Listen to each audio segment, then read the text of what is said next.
welcome to McClendon Studios. I'm your host, David E. McClendon Sr. And today I'm going to tell you the story of Alarm 444. Let me set this up a little bit. First of all, I have a couple of friends. One of them is Lynn Honeycutt. He's a visually impaired gentleman that I've known for many, many years, and he and I have been friends since back in college. And we have a mutual friend who's no longer with us, Thomas Edison Branton Jr. We call him Tommy. Anyway, Lynn was taking a media arts course in audio recording, audio engineering. And back then, back in the day, this was 1983. And back at that point in time, if you wanted to edit audio, you couldn't just do like Audacity where you're going to cut it, or any of the other audio editing programs. You had to actually physically cut the tape. And so you would make a duplicate copy of your tape. You never cut your master. Make a duplicate copy of your tape, and then you would place the tape down in a splicing block, smooth it down real good, and then cut it at an angle. And you have to actually go in and cut the pieces apart and then tape them back together. This all involved a razor blade, some special splicing tape, of course the magnetic tape, a demagnetizer if you were doing it right, and a splicing block. And for me, usually a big Q-tip, a big wooden Q-tip. Anyway, since Lynn was visually impaired, and since it's involved using razor blades, his professor told him that he could have someone else help him in doing the editing.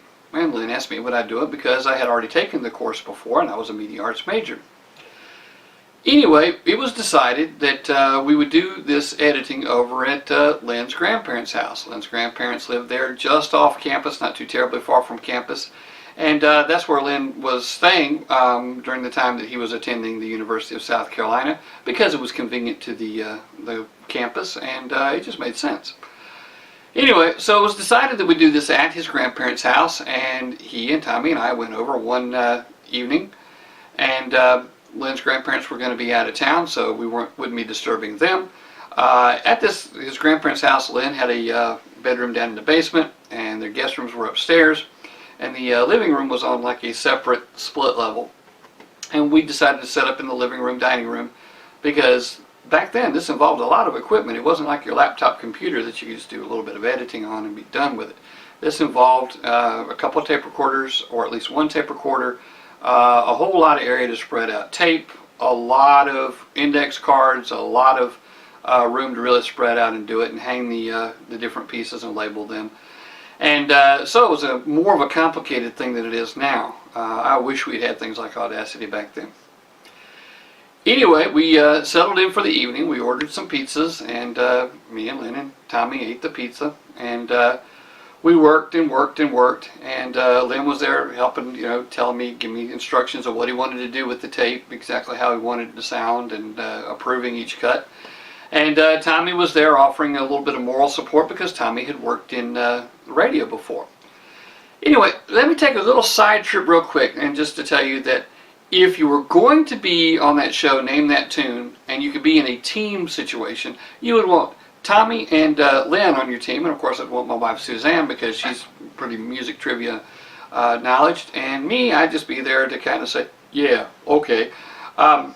But with Tommy and Lynn, you can name any genre of music, any artist, any song was recorded since the time the first recording was made.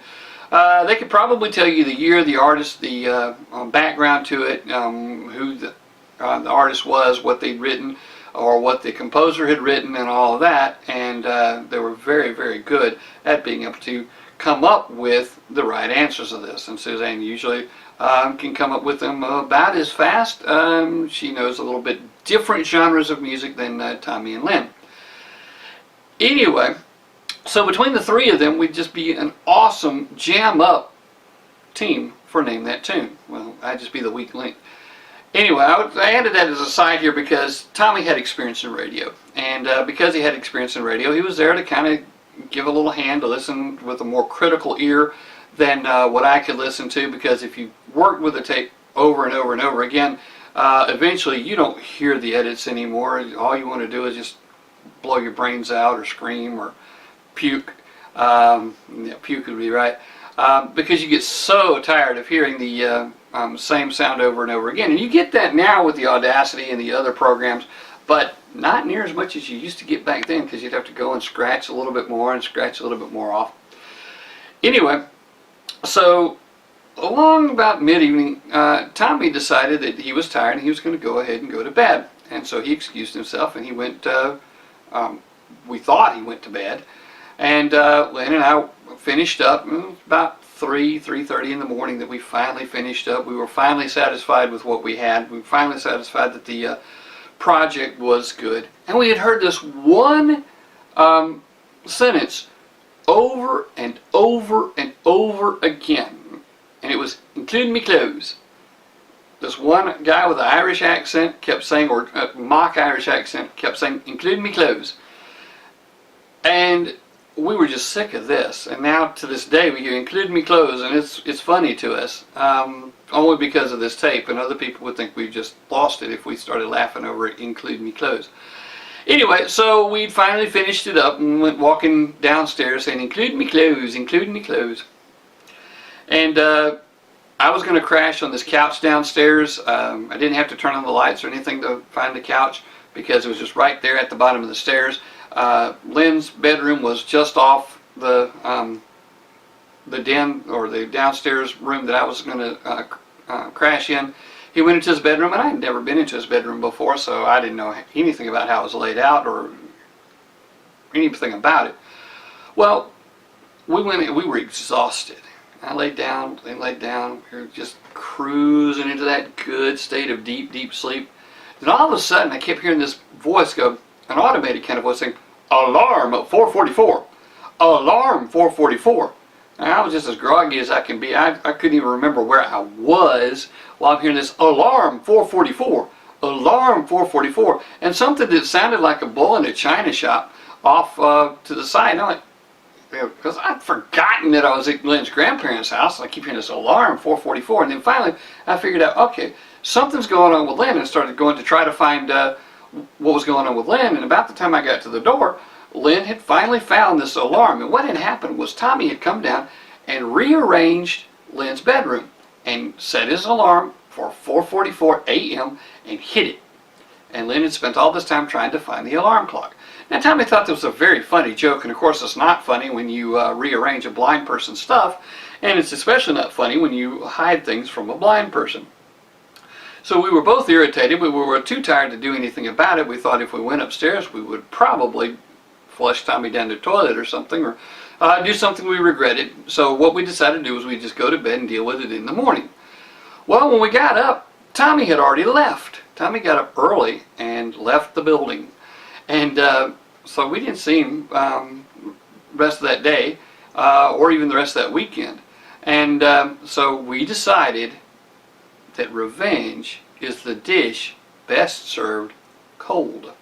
Now that was the fall of 1983, and for spring break of 1984, my beautiful child bride Suzanne had come down to attend the university, and she had a kitchen in her dormitory.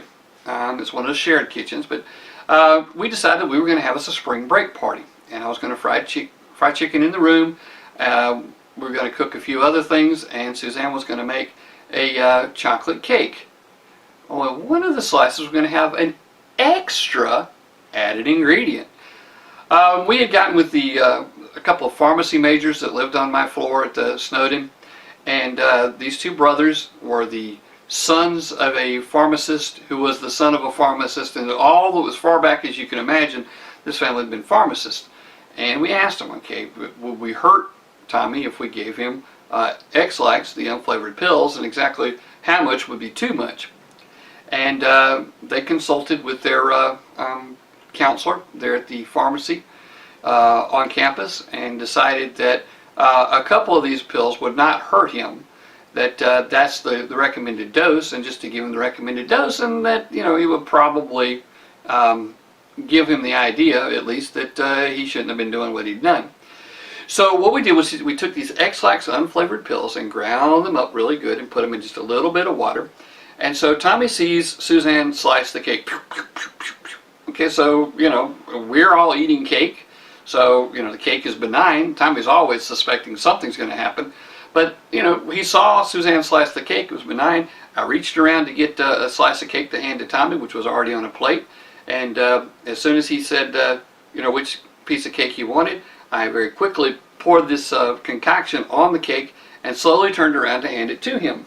Well, so it had a chance to soak in. Well, it wasn't chocolate egg slice that would take a little while to melt in, or you had to cook in the cake. It was the unflavored tablets suspended in the water and drizzled over the cake.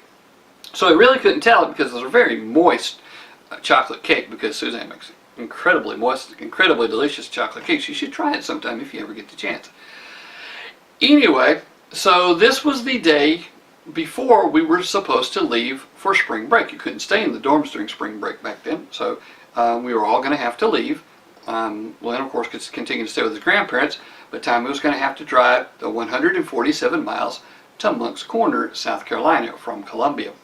Now, at night, and Tommy was going to be traveling at night there are only two 24-hour places that you can stop to use the restroom between Columbia, South Carolina and Moncks Corner. At least back then, that's all there were. There were two rest areas, and that was it. There were no 24-hour stores along the way. That was it. Anyway, so I go back to Ivy, South Carolina, and Suzanne goes back to her grandma's house in Anderson, South Carolina, and Len goes back to his place, his grandparents' place. Tommy tries to go to Moncks Corner. Now, Lynn and I both got this phone call from Tommy that a couple of days later that says, the other night, I thought about y'all about 1 o'clock. I was at a restaurant and I thought about y'all. I was still thinking about y'all about 2 o'clock. Long about 3 o'clock, I was still thinking about you. I broke for a little while and rode on down the road to the next rest area. I thought about y'all some more about 5 o'clock, about 6 o'clock. I was still thinking about y'all about 7 o'clock.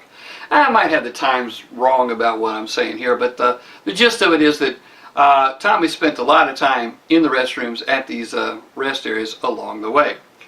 Well, to make a short story long, as I usually do, we got back together with Tommy and, discussed the error of his ways and let him know that messing with a blind person just wasn't acceptable.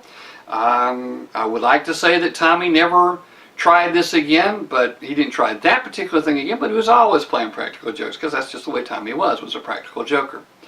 Well, I would love to have Tommy playing practical jokes on me even today. Unfortunately, several years ago, I don't remember exactly which year, but more than 12 years ago, Tommy was engaged to be married. And the week before his wedding, he and his fiancée had a engagement square dance, and Tommy loved to square dance, had all sorts of awards for square dancing. So they threw a big square dance, and evidently his fiancée, I think her name was Michelle. It was Melissa. Melissa. Sorry, but I've got the names mixed up. I think Melissa. Anyway, so they danced, and they say that when the music stopped, Tommy stopped. He had a heart attack. He died 1 week before his wedding, and of course that's very, very sad. We miss you, Tommy, and Len, I'll stay in touch, and thank you for watching.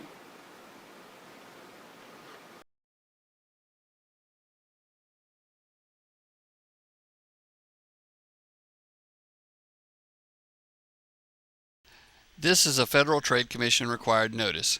When you click on an advertisement that is displayed with this video, or just before it, we receive a small commission. Sometimes, if you merely watch an ad, we receive commission.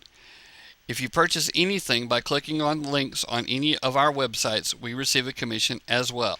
These great redneck coffee mugs are available at www.cafepress.com/redneckforpresident. We receive a commission off of them as well. You can also purchase buttons, yard signs, etc. from that website.